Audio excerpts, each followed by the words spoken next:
You've hit Beltline Construction, brought to you by Calvin College Media Production. Here's your host, Grand Rapids personal trainer, Mighty Joe.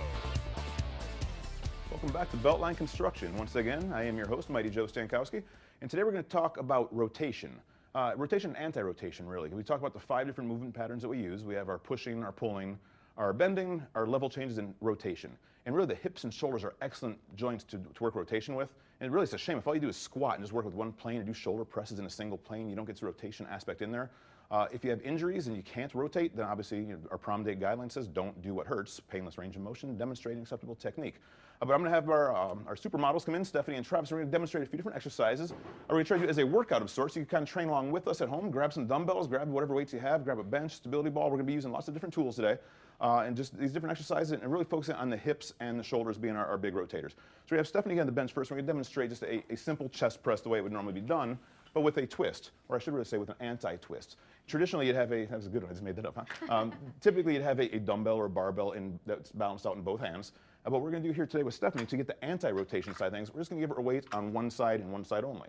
So by doing this, it's kind of having a teeter-totter. We have 2 kids on, but one's like really heavy and one's really light. So she has to resist twisting through her body right now to make this exercise happen effectively. And this is all part of her prom date stuff.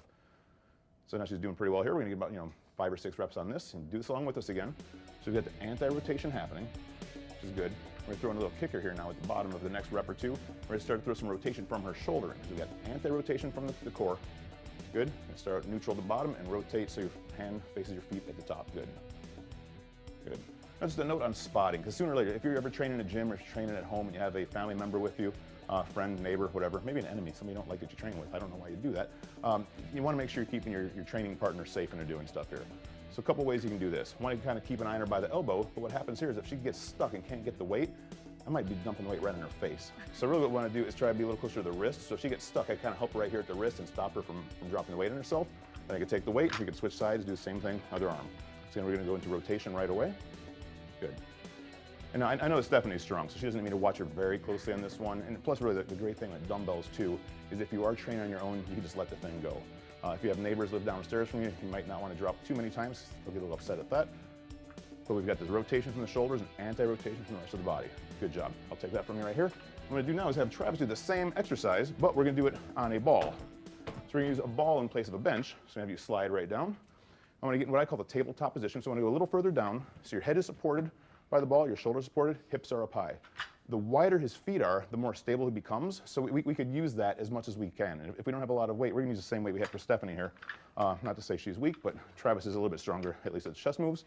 So here again, we're going to work the anti-rotation through his entire body because the ball is round. And balls being round as they are, they tend to want to rotate on you. So you have to work so it doesn't let you do that. Good. Let's actually start neutral at the bottom. So bring it down so your hand faces your ribs at the bottom and turning that way. Yep. Then up and turn it away from the top. Good.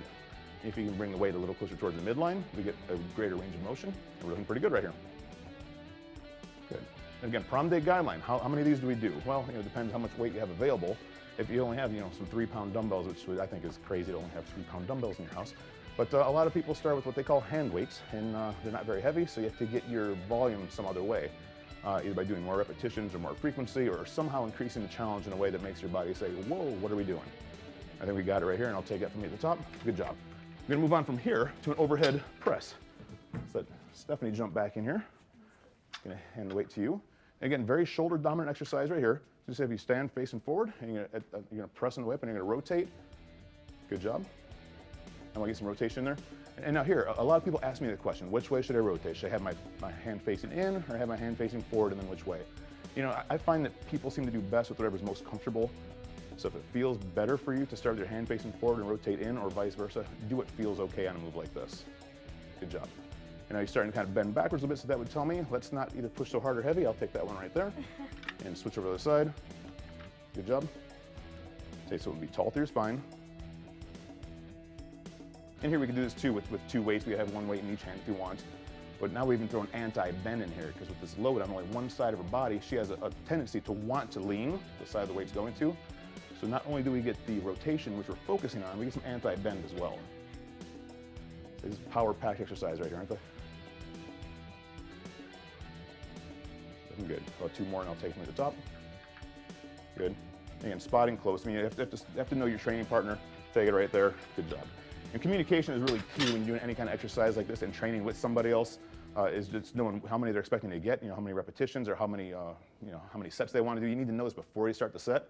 What I want to do now with Travis is we're going to do a prone cobra. So we're going to use the ball as a prop. So if I have you kind of put your abdomen on here, it's going to be face down. Okay. Yep. So now, your feet are going to be as stable as you need them to be. So you can start out with kind of a wide base if you need to.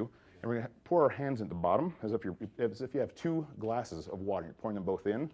Now I want to unpour them as you come up. So you're going to bring your chest up from the floor. And there you go, so you're going to unpour. So we're really getting this rotation from the shoulders. So give about maybe 10 or 12 of these. Yep. And if you're sliding, you could just anchor your knees on the floor, whatever you have to do. Good. And we could throw a little extra bend and anti-bend in here as well. So kind of bring your chest down towards the floor, pour in, unpour on the way back up. Good job. Trainers are never known for counting very well, but I'm going to call it about 5 right now. So maybe another 5 or 6 or 7 reps. Good.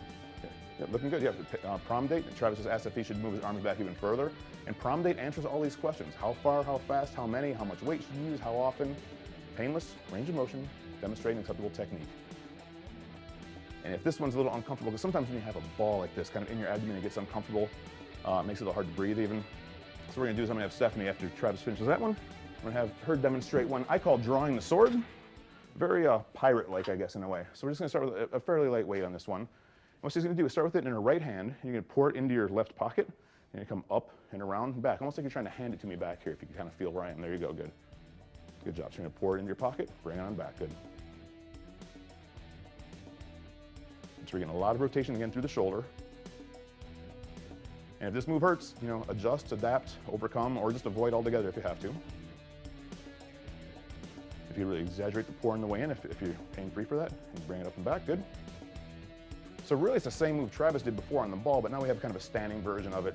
So this allows you to use different weight, different movement. You could use bands on these exercises, whatever works for you.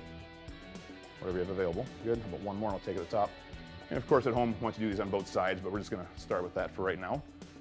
The next one I do, it's gonna be kind of a tough one. Travis is gonna do a squat. Actually, if I have Stephanie first demonstrate the squats we've done before. We've done rotational squats, and these are the way that we've done them. So we're gonna squat down, up, and then pivot through the hips. So we do a few of these. We're going to do a different kind of rotation today too, because it is about hips rotating. So I have Travis come in, we're going to do the same sort of squat. What I want to do is I'm going to have you squat down. And what I want to have you do is pivot. So you kind of step back with this foot towards me, but while you're down. And this is the tricky part. So you can try squat down, step back, and then step back to where you started, and then stand up.